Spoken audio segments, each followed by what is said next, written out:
an ass, but he's not a dumbass. He had to know that this was I light up the club with one stanza. Niggas getting their hands up, chicks come out their pants. What? It's been a minute since I first put it down. Bought you the 2 drunk hits from. To be honest, I'm a dude.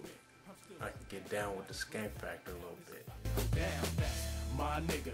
We still the same, cause Vik without the 2 drunk click, that's not a game. Look, we on a different page, but it's the same book. It's still in with Vik. Grey Goose was flowing nonstop. It was like it was on tap. The music was tight. And this is aimless. They can't recognize this game. Niggas are gamers. I'm dynamite. When I rock the mic, it's like I cannot be stopped. What's up, y'all? Once again, it's Vik coming at you. It's a brand new week. Got a lot of things going on, so I'm gonna jump right into it. And as always, get at me, Vik at VikPresents.com. That's Vik with a K. And like I said, just a lot going on, a lot on my mind. So, the main thing is, pleased to announce that the website is coming along. It's pretty much up. That's it that you can see right there behind me. Check it out, www.brentvictory.com. And, it's a work in progress. It's not finished by any stretch of the imagination. It's really just the homepage that's up right now.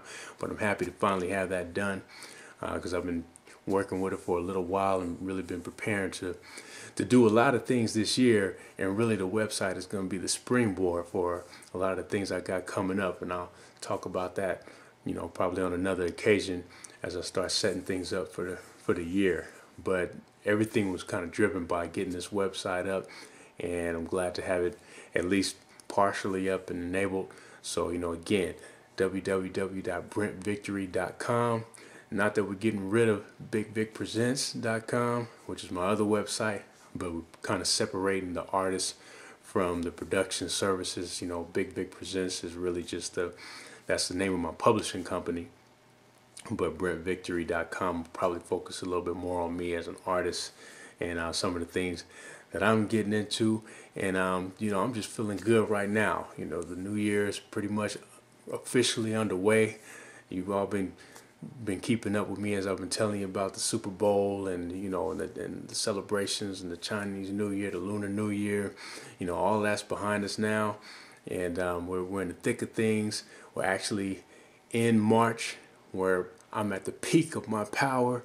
If you understand what I'm talking about, because I'm a metaphysical cat, it's March. I'm a March baby, son of Neptune, as I like to say, and it's a beautiful thing, man. It's just like. This is when it all jumps off, when everything kind of converges, my energies and all that metaphysical spirituality and all that, it all just comes together and everything just happens. So it's no big surprise that the website finally got done and that I'm feeling energetic, a little more. Me, I'm a pretty laid back cat. I'm a little more energetic than usual right about now, which is a good thing. Nothing wrong with being laid back, but nothing wrong with being a little energetic too and full of juice, man.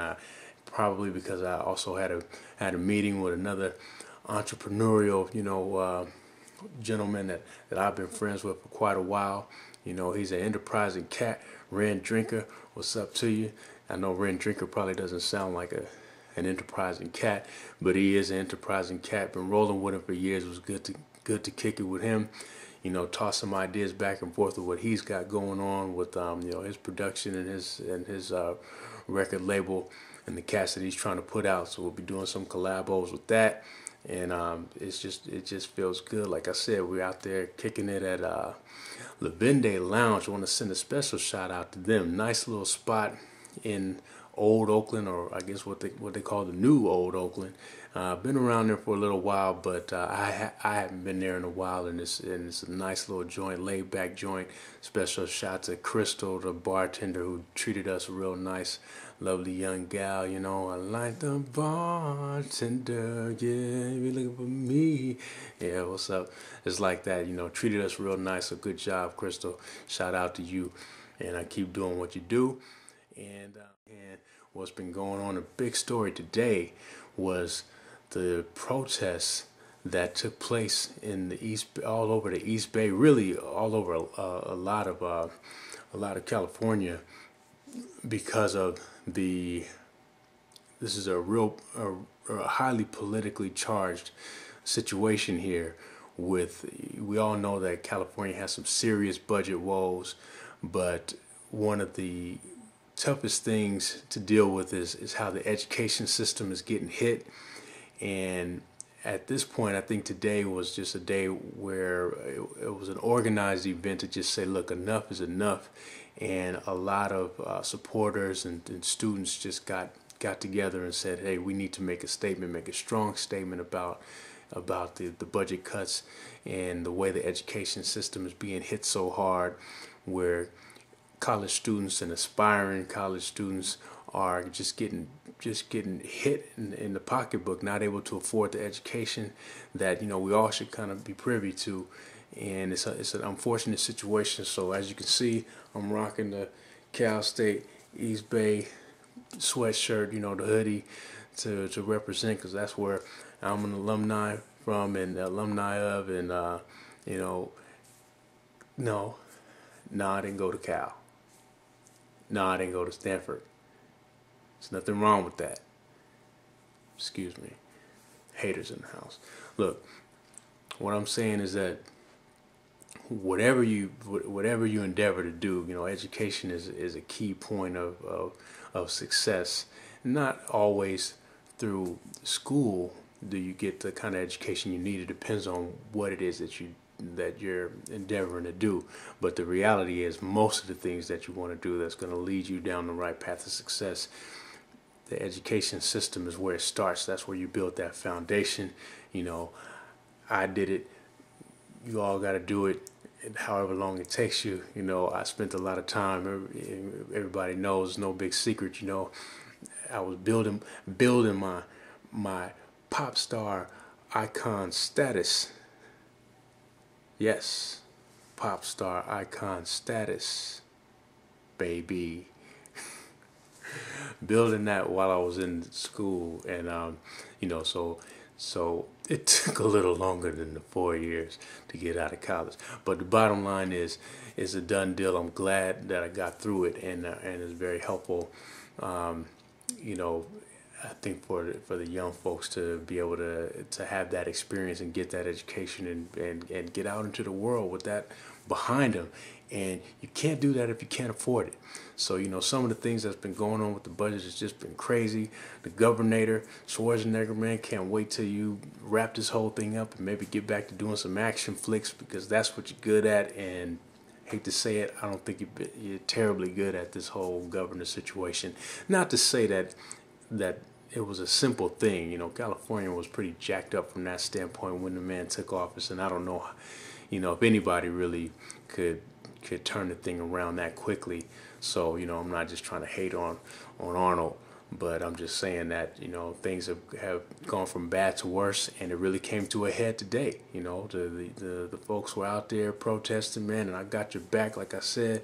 I'm with you on that. Totally, 100% in support of your efforts to turn this thing around and make people stand up and pay attention and realize that that you guys are the future, and education has to be made available to you guys. And at the same time, of course, you had your knuckleheads out there. Whenever you have some kind of protest organized thing like this or whatever, it's unfortunately an excuse for the idiots to come out and do their thing. And look, I'm not going to say that everybody out there in the middle of the freeway, and I'm going to explain that in just a minute, and I'm not going to say everybody out there in the middle of the freeway was out there up to no good. But the truth of the matter is, we all know that there are some people who use these things, these little anarchists or whatever, who use these type of events as an excuse to just come out and act a fool. And so some of these protesters got together and decided to jam up 880. Number one, pretty dangerous to spill out into the freeway, but they managed to do that and really just make a real ugly situation. And I understand in desperate times, when it's time to make a statement, you have to do something to get everyone's attention. And there are times, where it does call for drastic measures. I don't think this is necessarily one of them, and I don't think that everybody who's out there in the middle of the freeway had the best interests of the state, of the county that they represent, and the best interests of those who are fighting for a better education and more availability for that education. I don't think a lot of those people had the best interests of those protesters in mind. I think there are a lot of people who are just troublemakers. That's my opinion. You feel differently, get at me. Vik at VikPresents.com, Vik with a K. Let me know what you think. If you think it's okay to go spilling out into the freeway to make your statement, tell me why. Explain yourself, because you really just look pretty foolish, from my standpoint.